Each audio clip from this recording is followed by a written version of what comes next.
Hello and welcome, Inspired Podcast community. This is your new episode. My name is Caroline, and my today's guest is Gao Motsemme, and I'm so happy that she said yes to our interview today. How are you doing? I'm excited, actually. I'm excited. Yeah. Yes, me too. And I would love to introduce you to the audience, of course. So, you are a freedom illuminator, human MRI, and psychic surgeon. You empower professionals and entrepreneurs to master captivating presence and thrive authentically. Your personal journey through divorce and separation from your children has equipped you to help others transcend their past and achieve success without burnout. Welcome to the Inspired Podcast, Gao Motsemme. Thank you. Thank you so much for having me. And I would also love to extend my greetings to your audience. So, Dumelang Lokai. And that is greetings in my native language.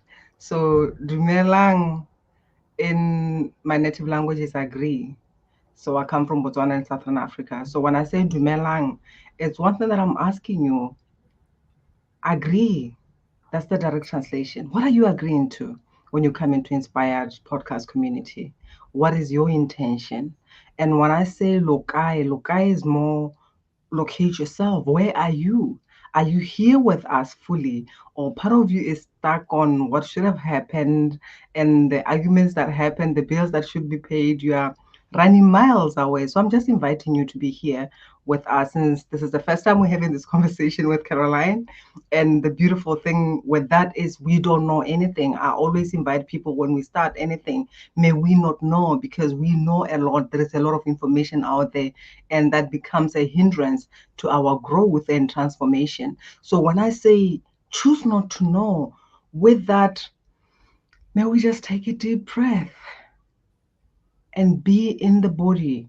And I understand there have been amazing guests here. So this moment, we're gonna let go of what we know and we're gonna connect to the body and we're gonna allow our bodies to inform us rather than us telling the body what to feel. So what sensations are coming through? What is the knee-jerk reaction? Some things like that. So thanks for having me. Thank you so much. I learned so much in the introduction already. You are coming from, or your language is coming from Botswana, that is in East Africa. I know, and I don't know this language, but I love it already because your greeting was, and I just realized that the words are similar. Greeting and to agree. What do you agree to? Yes, this is amazing. You see, English is not my mother language, and yeah, this is why I reflect about words as well. And then you mentioned lokai. Where are you located, or where are your feet? That means, are you in the now? Are you in that room with us? So important what you mentioned. I'm speechless without being speechless, without being, yeah, because I have to ask. My first question to you is, how can authentic presence transform leadership impact in both boardrooms and personal life? Ooh, I love the question. We hit the ground running. Yes. Um, Actually, I say this, when it comes to authenticity, authenticity is a frequency. It's not just let me show up and act as if so that people can think. It's a frequency that we are transmitting at every moment. And it's the energy. When I say frequency, that means it's the energy that is felt. So when you show up in the boardroom, despite your position, when you open that door, what is the room feeling when you come in?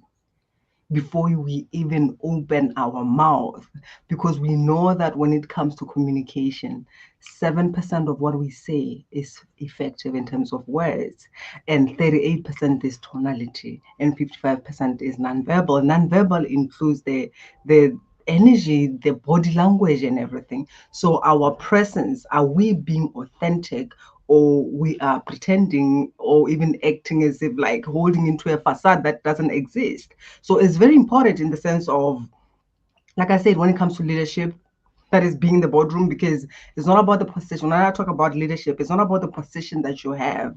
I believe everyone is a leader. For me, a leader is someone who is willing to lead themselves first, because you cannot have power over anyone, anything, any circumstances if you do not have power over you.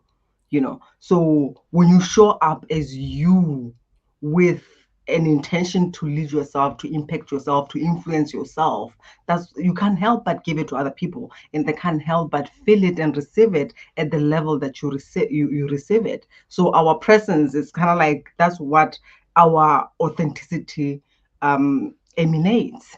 If you are not authentic, you cannot be present, because you feel like you have something to defend at all times. And even when it comes to our personal life, the relationships that we're creating, because whether it's business or professional, everything is relational. And everything being relational, that means our relationship to ourselves is the most important thing.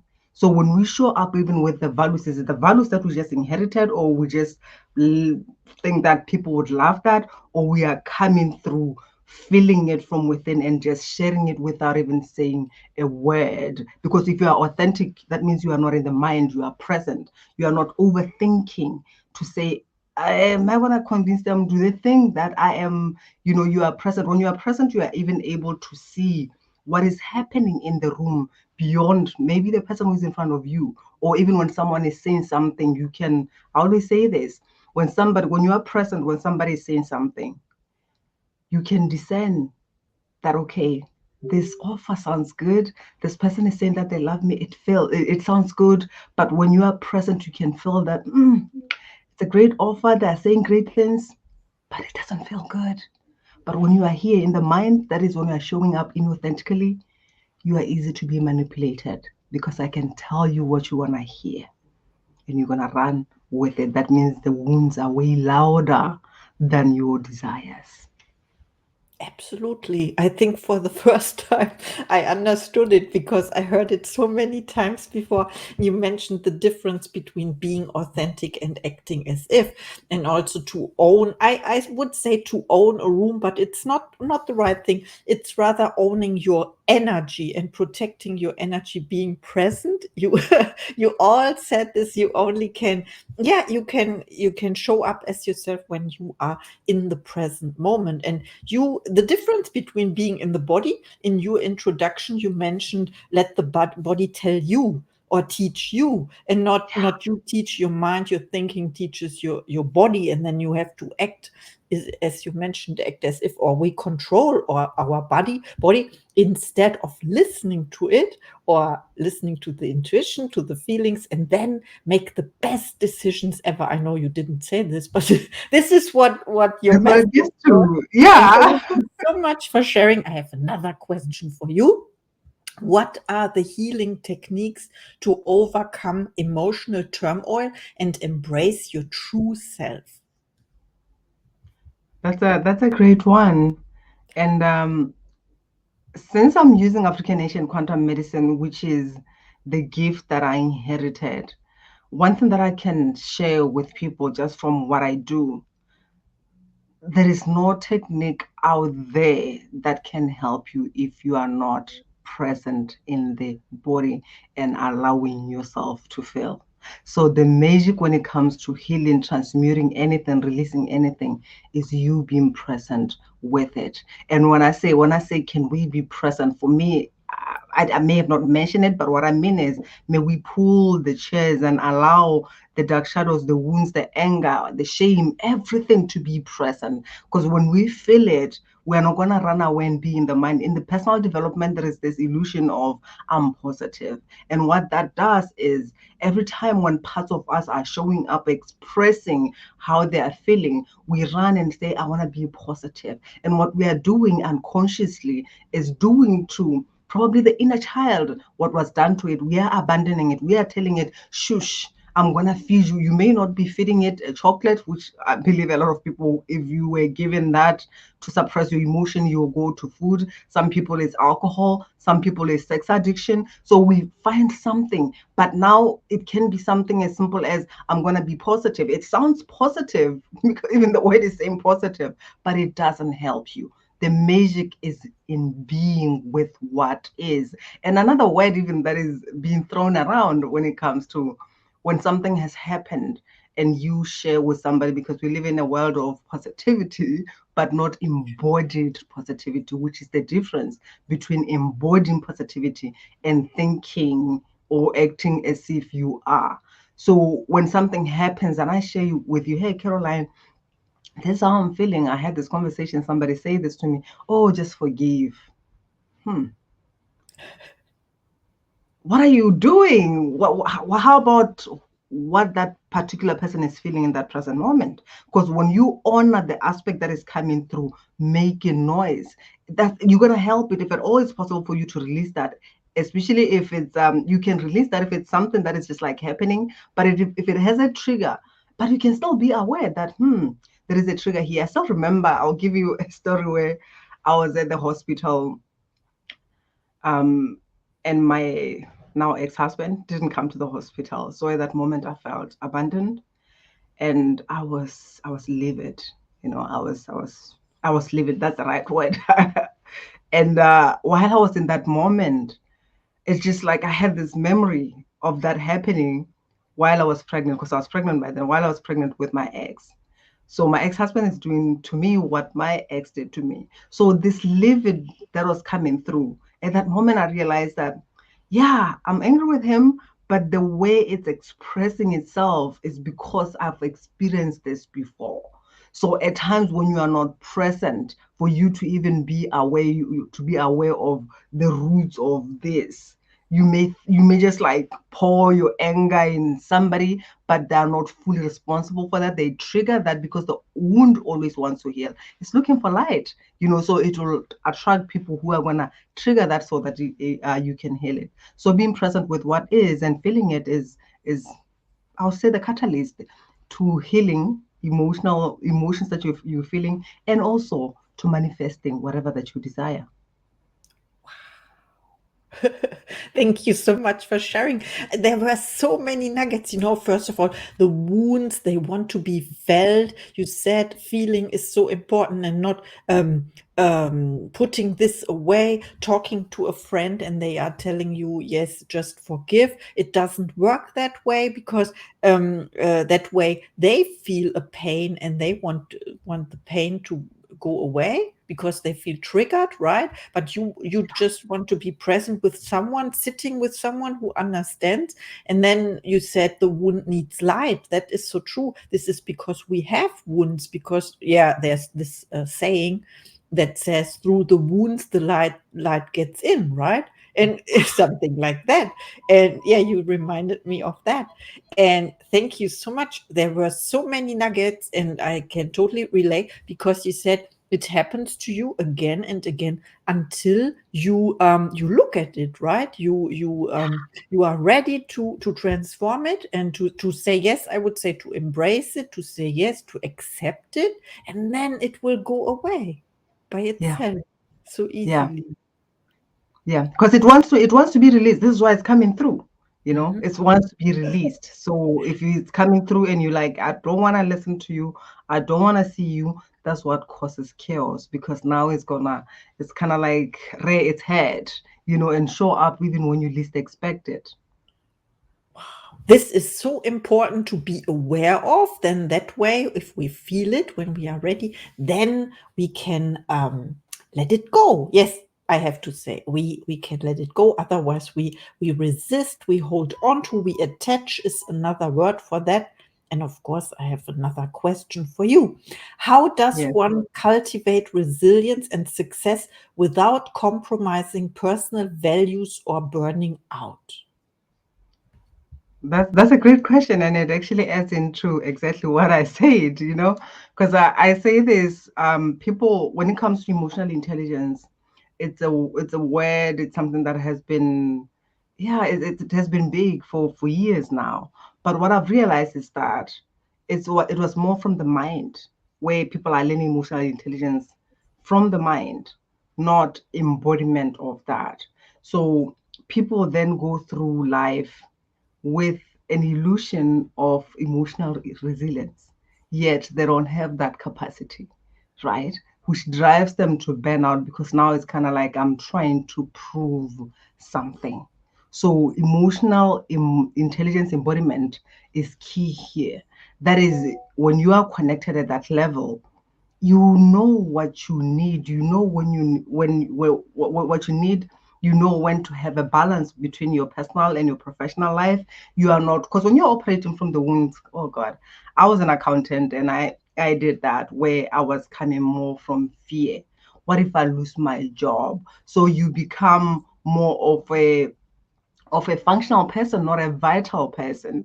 That means if you're coming from functional, it's all about the process. I get to do something, you do a lot of things, but you do not know how to be. You do not know even your values, because your focus is more on trying to impress. And it's coming, like I said, it's coming from fear. So if you are coming from fear, you're going to create more situations of disparicy. So when you have that emotional resilience, you can relate better.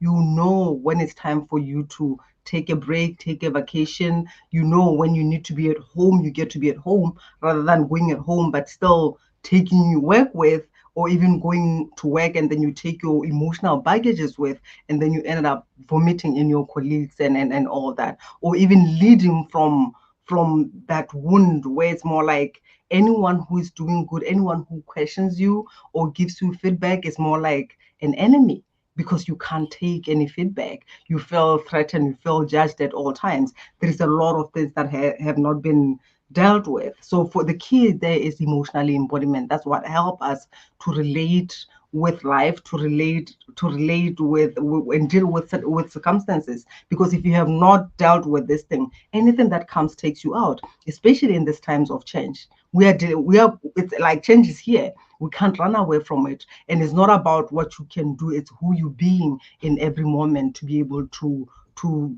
deal with all the change that is happening. Yeah. This was so amazing. When you said, yeah, you talked about authenticity earlier, and I would say as opposite to fake, right? Act as if. And when people appreciate you or give you compliments or help you or give you a gift, you mentioned it, then you are not able to receive it because you think they are fake, or they are not true with you. They want something, or Mm. all those things, because it is in yourself, right? And it's so important and overlooked, so we can heal our wounds first, and then we are ready to open up and to receive, to welcome everything that is presented to us in the present moment. Thank you. I know you didn't use these words, but I translated into my vocabulary, and I have to Absolutely. repeat it. Thank you so much for And sharing. I just want to say Yes. this with what you said, which is very important. When you say you cannot receive, I always say this: a closed hand does not receive, and so is the closed heart. So you get to choose. Yes, I love that so much. What you said. Thank you so much. Tell us, where can people find you when they reach out to you after listening to this episode? Do you have a website? Do you have special offers and services? Yes, I'm available at gaomotsemme.com. There is and there's a link that I'll share with you as well, for those who are really like how I want to get on a call with you and hear about what you do. Because the magic thing with my work is that I don't just, like I said about being in the body. When I work with somebody, first thing I connect to the body, because people will be saying, I've done a lot of work and nothing has changed. So with me, I step into your auric field and also see what is happening, what you're feeling, where those blocks are stored. And that's what makes my work really like transformational in a bit. I had people who had cancer surgeries, people who reignited their passion. I get in the body, and as a human MRI psychic surgeon, and I know what is happening. And the magic here again is, at times people do the work when they're outside the body. This is why they feel like it's not sustainable. So going to my website or going to the link that Caroline is going to share here, if at all you are committed, I say go and book a call only if you are committed to finding out about my programs, because I don't want to know all that is happening in your body, because it's kind of like I'm gonna go there and carry it like this, and you say, you know what, I don't want to do anything with it. So I'm holding this thing that I can't transmute without your permission. So in my website, there is also a link there where you can just book a one-off session, which I haven't offered, but I'm doing that. Um, yeah, just as a pack for being here. Yeah. Oh, I don't thank normally you. offer once off sessions. I don't, but I'm just deciding to do that because I know that people who may not want to commit to a program, but they really need some help. Yeah. Yes, there are so many people out there and they are seeking for help, people like you helping them, and they don't know where to turn to. And here's your solution. If you are listening to this, reach out, whether to me or to Gao. She's amazing. I loved our interview. And now it's time for your last message to the audience, please. My last message is just simple. The level that you are not fully free is the level that you are not fully joyful. And that is the level that you are not fully loving. So if you can just look at your life and ask yourself, am I really free to be me? Am I really free to share my truth? Am I really free to express what my soul is calling me to express? And if you're not, you cannot find joy because the joy starts at the level that you are free, and you know with the people that you're interacting with, where at times you are with other people and you hold back and all that. So look at your life and be gut level honest with yourself. We are not honest with ourselves. This is why we find our lives, we find ourselves in the ditches. And some of you allow the inner child to drive, and the inner child is going to just take you directly to the ditches. This is why it's important we get to heal, we integrate this aspect, and then we can open up to make love with life. So beautiful. Thank you, thank you, thank you for this message. I enjoyed our interview. Thank you. My pleasure. And see you in the next episode.